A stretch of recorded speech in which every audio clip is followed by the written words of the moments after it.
Obviously, really good to get a conference win last weekend, and even more so, I really like the way that we did it.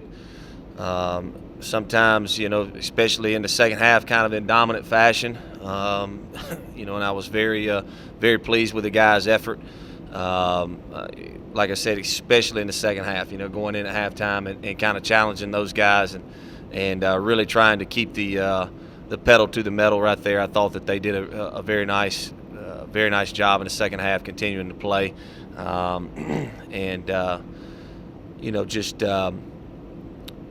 it's kind of funny. I told the kids, we're a field goal away from being number one in the conference right now. When you look at what happened Saturday night and all the shakeup, and it was kind of a fun bus ride home after that game because we're obviously we're celebrating and we're happy about our win. We're watching Clemson and Louisville play, and the whole time all of our coaches were sitting there with our phones and we're watching the Tennessee Tech and Eastern Kentucky game and watching the SEMO EIU game and watching and seeing the score of the Tennessee State UT Martin game and realizing that this may be one of those years that this conference just kind of, you take them and you throw them up in the air and it's just a huge shakedown. You don't know. It was right now I know that it's just a really good feeling being 1-1 in the conference. I will say this, first time in a long time we've been on top of Jacksonville State in the polls just because they haven't played a conference game right now. So, that's one thing we showed our kids. Excited about that, excited about the way we played. And I've told you guys all along that I really, really enjoy this team. I really, really like being around this group of guys, and I continue to feel that way. Now we'll take a week and we'll heal some of our bumps and bruises because we have a lot of them. So be a nice week, man. I think this off week came at the perfect time for us, and to be able to get some of those guys healed up and ready to go going into UT Martin week next week. What did you see out of Area McGraw that 19-play drive late? Well, I continue to say that he's a very dynamic guy with the ball in his hand. He's a very explosive player.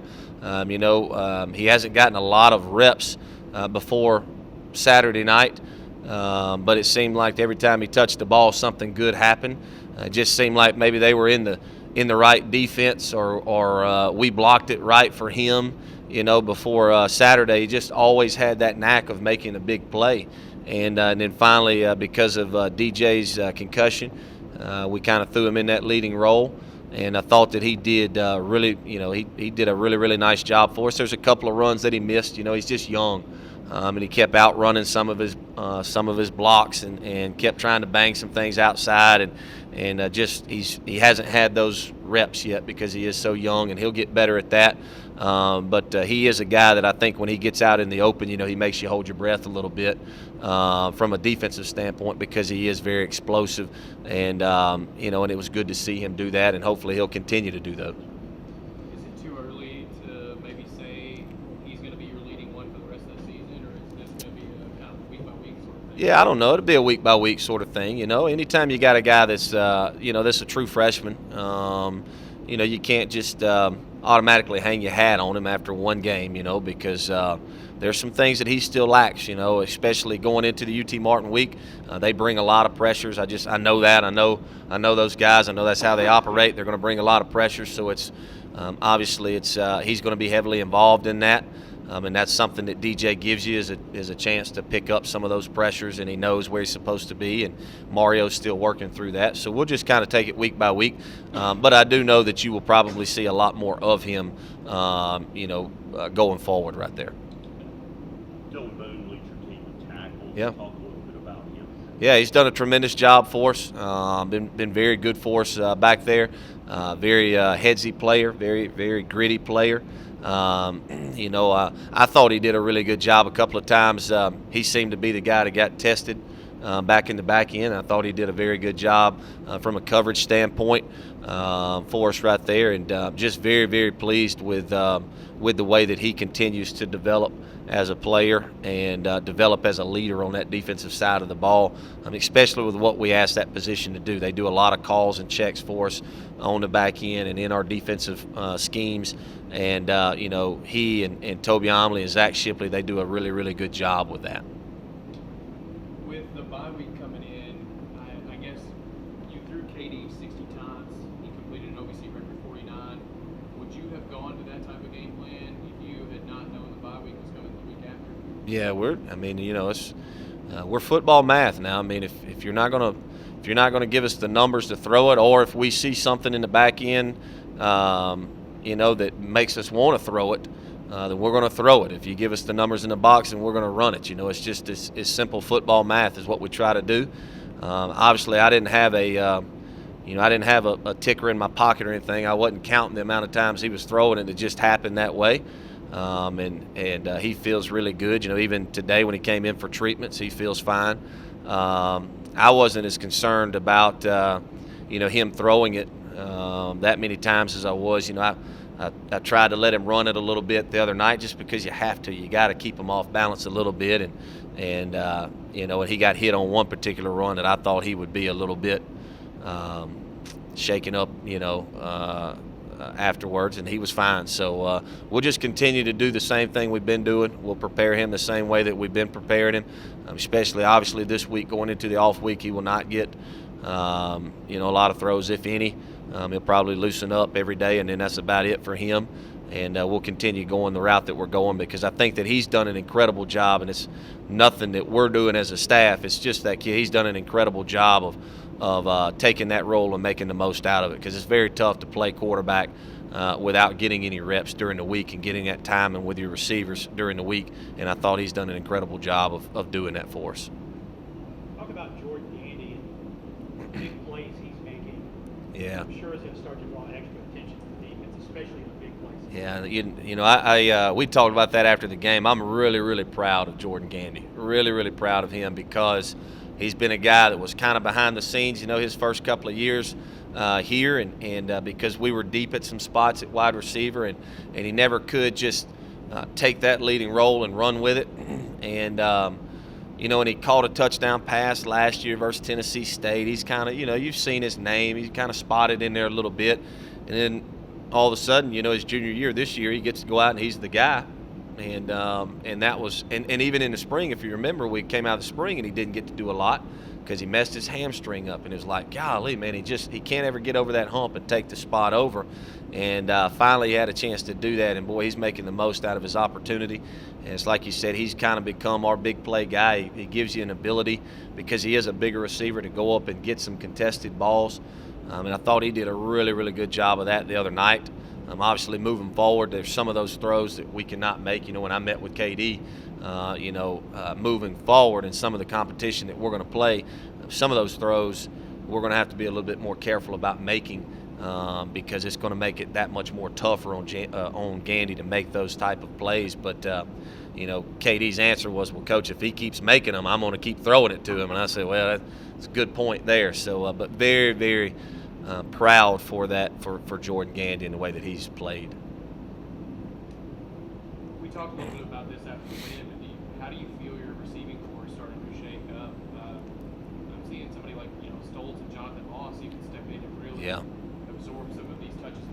Yeah, I think those guys have done an incredible job, because obviously going into the season, that was one of my big concerns, was that area with what we like to do offensively, and having a guy like KD back there, and some of the expectations that he has on those guys at practice, and the way that he wants them to run their routes all the time and things like that, and just some of the things that he became accustomed to with guys like Jeremy Harness and Paul Rice and Janoski Davis, those guys in the past, and the way that they practiced.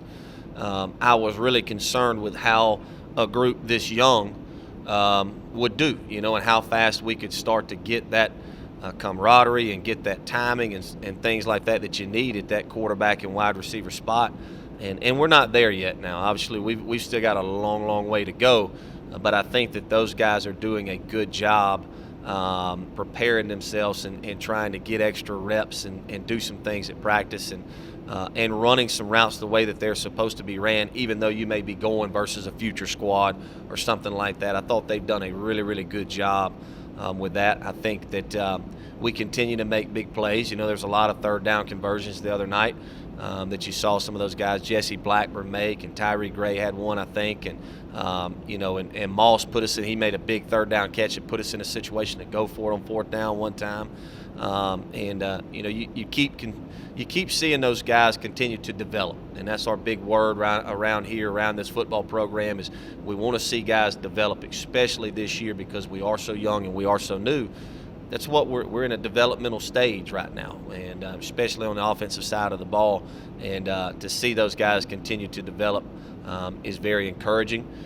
But obviously, we still have a long way to go, and we still need to continue to develop. We've heard a lot about nicks and bruises from you and from your previous coaches. What any sort of detail on what's going on? Yeah, I think we're going to be okay. Like I said, this bye week couldn't have come at a better time. We had a lot of. I think we had 12. I think we had 12 scholarship guys out Saturday. We did not play with 12. All in all, when you take everybody into account who's been on our roster, and I think we played minus 12 guys, whether it was due to concussions or whatever. But the good thing is most of those guys are going to be back. Obviously, you guys know Mark Dotson. We decided he's going to have surgery on his foot, so he'll be done. That's kind of a season-ending deal. We decided that we had it as a 6-week deal. We were going to leave him as just trying to see how that thing went, and then we got a second opinion by a doctor, and they said that they would rather have surgery on it now. From what I understand, it's kind of a Liz Frank. It's more of a ligament deal in that foot. So it'll take, you're talking about a good amount of rehab time, probably 6 to 9 months on the back end.